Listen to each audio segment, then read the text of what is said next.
A client of ours, we'll call her Susie, was desperately seeking a different body. And I asked her, what do you think that you'll gain from having a different body that you don't have now?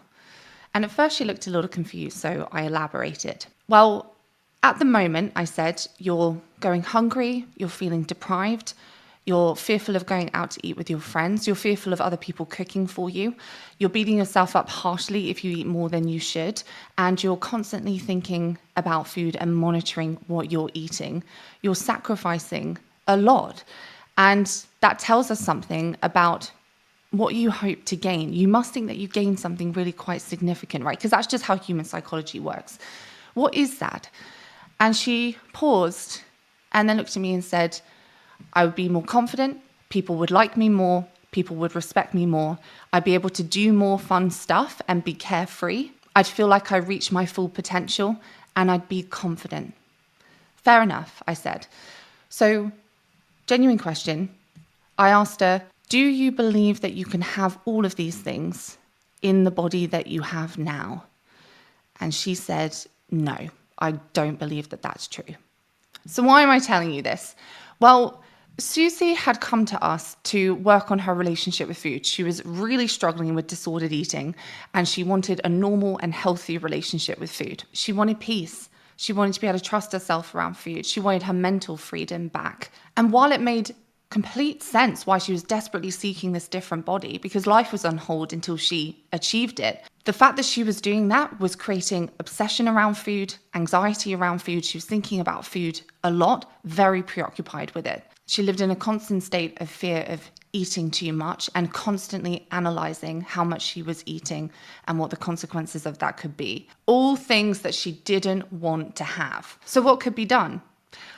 What Susie came to realize is that she had attached things that she fundamentally valued to a specific body. And the next realization that she made was that she didn't have to do this.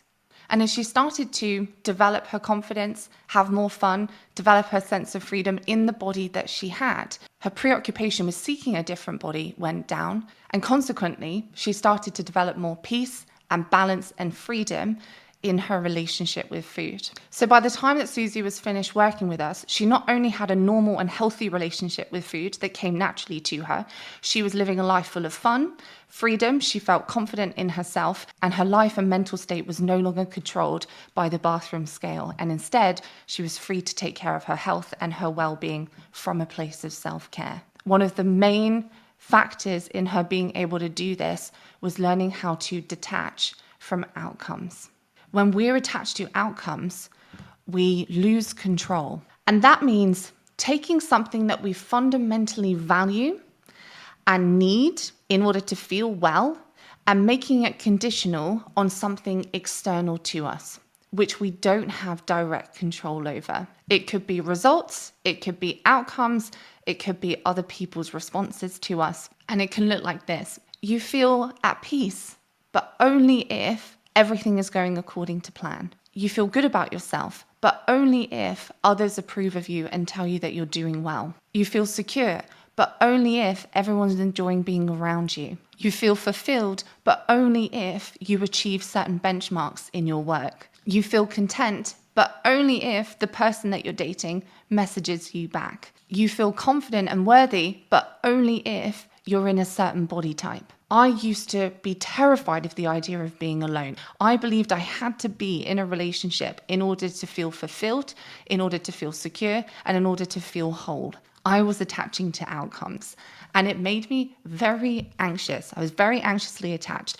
I was constantly thinking about how my partner was perceiving me, what I could do to add value into their lives. If they were mad at me, that was intolerable. I had to analyze the situation until it was fixed. I was driven by this fear of being alone, and I modified myself accordingly. It was exhausting. It was a full-time job. And as you probably imagine, I didn't have the healthiest relationships. And now I have a secure, healthy relationship, which is built on love and care and mutual trust. And I'm not anxious at all. I'm calm. I'm peaceful. I can get on with my life and allow them to get on with theirs. I want them in my life, but I don't need them in my life. And again, the fundamental thing that changed there is I learned to detach from outcomes and attach to myself instead. You will have seen people who move through life with a self-assurance, a calm, an ease, and they get stuff done, but they're not stressed. They're not in their head analyzing stuff. They're in the present moment. They're chill. My sister was one of these that I used to look at and be like, how are you operating like this? I feel like I have to try 10 times as hard as anyone else to have good relationships or to eat in moderation. And she just seemed to navigate life and eating and relationships with this ease. There was one main difference between me and my sister.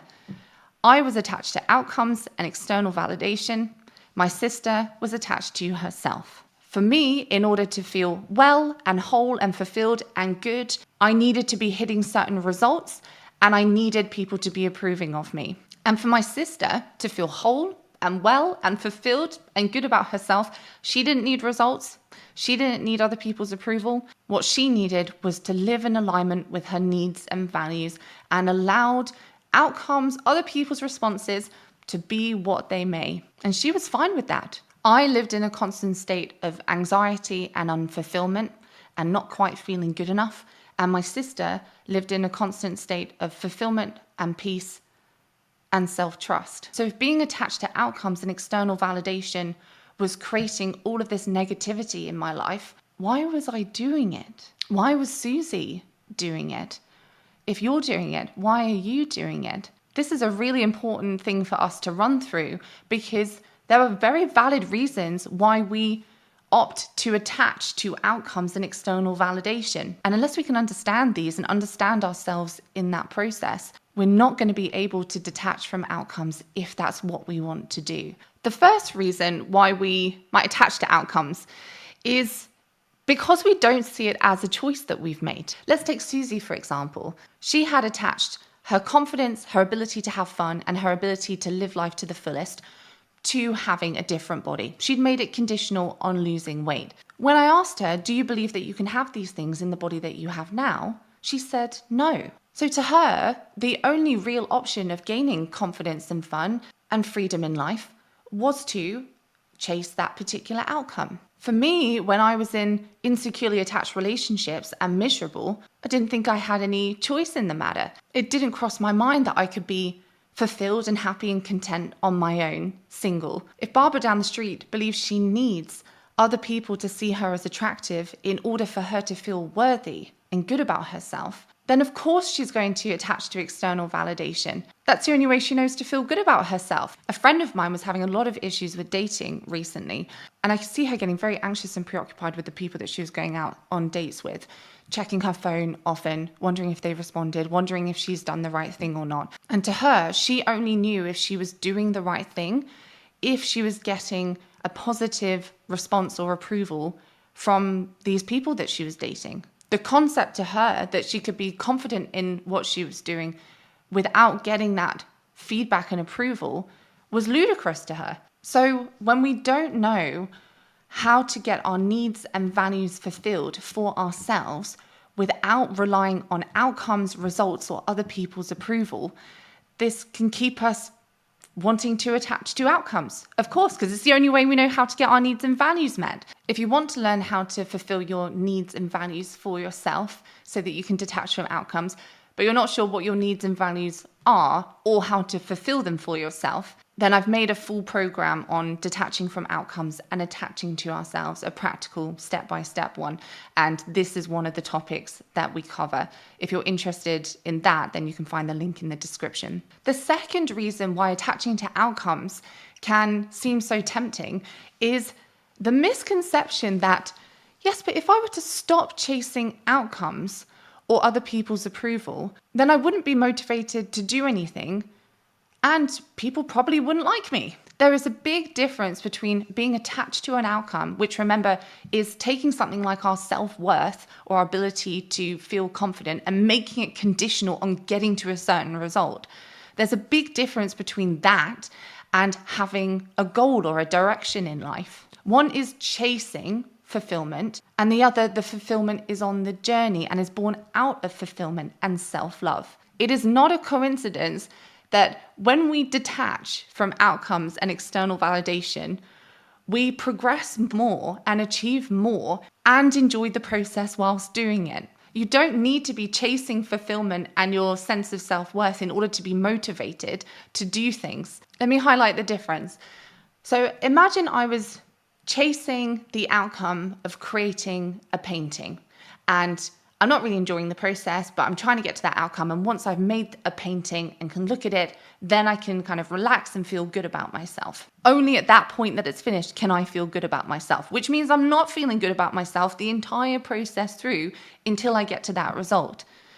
Let's look at that versus what if I enjoyed painting? Well, now not only am I enjoying as I'm doing so, but I'm also more likely to paint more and more and more. I'm likely to do more of it because I'm enjoying it. If you think that you need to be attached to outcomes in order to be motivated to do anything, I would invite you to check in with if you're aware of what it is that you truly value in life. When we are living in alignment with our values, it doesn't take us any willpower to fulfill them.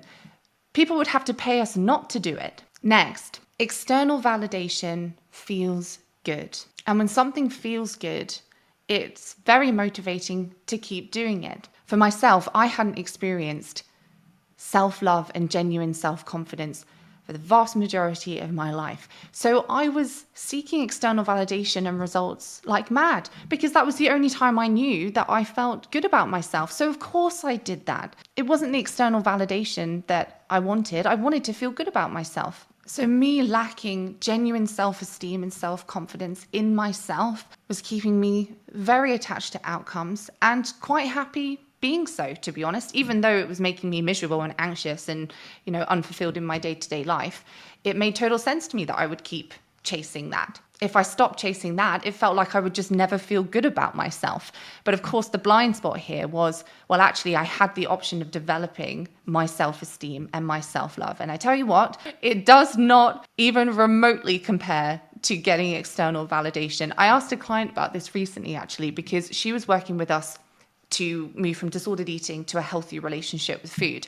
And when she first began her work with us, she was deeply insecure, to her own admission, and constantly seeking external validation, which makes perfect sense. Why wouldn't she? And it blew her mind to learn that confidence is a skill. Anyone can learn it. Your mum can learn it, Mary down the street can learn it, you can learn it. It's just a skill. It's not this elusive, abstract thing that either you're born with or either you're not. We can learn to be insecure and we can learn to be confident. And through doing that, we can detach from external validation and live much more peaceful and secure lives. Again, I'm not going to go into depth on how to develop the skill of confidence in this video. That goes far beyond the scope of this video. But if you want the ins and outs of that, then again, you're very welcome to explore the link in the description of how to develop self-confidence through the act of taking care of our needs and values. The fourth reason why attaching to outcomes can feel very alluring is because it provides a decision-making framework. For example, if someone's very attached to achieving a different body, say they want to lose 10 pounds or they need to lose 10 pounds in order to feel good about themselves, they're attached to that, then choices become very black and white. A choice is either going to take them closer to that outcome or further away. When I asked a client recently, what do you gain from seeking external validation that you don't have otherwise? She said something very interesting. She said, well, when I get external validation and people approve of what I'm doing, or they want me around, or they like what I say, then it tells me that I'm doing the right thing, that I'm on the right path. And isn't that interesting? She felt like if she stopped anxiously chasing results and the self-esteem that was attached to those results, or stopped anxiously chasing approval from others, she would have no idea how to make choices for herself, no idea if she was on the right path. But the blind spot here is there is an alternative, and you will have seen people operate with this alternative because they are very calm and chill and self-assured and centered. The alternative is making choices based on needs and values and letting outcomes and people's responses be what they may. It's the difference between making a nutritious meal because you feel good about yourself if you do and bad about yourself if you don't, versus making a nutritious meal because you want to support your physical health. And there's no negative consequence if you don't, but supporting your physical health is something that you genuinely value, so you make that choice. It's the difference between giving respect because you want to be perceived as respectful and liked versus giving respect because you value respecting others. They might feel disrespected as you go off and do that, and that's okay. When we're attached to outcomes and external validation, we're making choices and decisions from the outside in. When we're attached to ourselves, we are making choices and decisions from the inside out. And the wonderful thing with living from the inside out is that we don't need to wait to find out if we've done the right thing or not. When we're very attached to external validation, we only find out after we've done something whether we've done or said the right thing, right? It's very confusing and anxiety inducing. But when we're attached to ourselves, it's all about the intention. We have our intentions, they're aligned with our values, we act accordingly, and we allow other people to respond, and we allow outcomes to be what they may. I have an intention to be kind regardless of whether you perceive me to be kind or not. I have an intention to help regardless of whether I actually manage to help or not. I'm grounded in the intention and my values, not the outcome and people's responses. I could talk to you for ages on this topic. I get very passionate about this, but I'm going to move on for now. And if you want more details on how to shift from living from the outside in to inside out, then head to the description, because in that program, we cover this topic in great depth. Now, there are a few other reasons why we might attach to outcomes, even though it creates anxiety and preoccupation, including lack of self-trust, the myth that there is a right or wrong way of being, feeling unacceptable as we are, shame, a fear of being alone. If you want me to make another video on this topic to covering all of those other reasons, then I'm very happy to do so. Just give this a thumbs up or let me know in the comments and I will get cracking on that. But for now, I'm going to leave this video here. To summarize, attaching to outcomes can create anxiety and unfulfillment. Attaching to outcomes means taking things that we fundamentally value and need to feel well and whole and making them conditional on external things that we don't have full control over, like results or other people's opinions of us. People who are detached from outcomes and external validation are the types of people that you see who walk through life with an ease and a peace and get a lot done, and they're happy with the process as they're doing so. They seem chill. Next, you can make this transition from being attached to outcomes to being attached to yourself. One of the key steps in that is understanding why you've become attached to outcomes in the first place and addressing that. And the ones that we've covered today are the myth that you don't have any choice in the matter. 2, the myth that if you weren't attached to outcomes, you wouldn't make any progress. 3, external validation feels good, particularly if we're lacking in intrinsic self-confidence and self-esteem. And 4, attaching to outcomes can provide a decision-making framework when we don't feel like we have an alternative way of making choices for ourselves, one based on self-care. For now, if you're interested in going much deeper on this topic, then the program that's linked in the description goes through how to detach from outcomes, how to align with yourself and attach to yourself, what that means, the positive consequences of doing so. We'll run through lots of examples, how to find your needs and values, how to start fulfilling them for yourself. We're looking at the common fears and concerns and questions that come up with making this transition. And I break down all of the practical guidance that you need to create this shift for yourself confidently. You don't just need to know what to do and why, you need to feel confident and good about doing it. And that's exactly what this program is intending to do for you, so you can move from anxiety and preoccupation and unfulfillment to a state of peace, alignment, clarity, and in control of your own life. So if you're interested in that, then you can find that linked in the description. And I'll see you in the next one.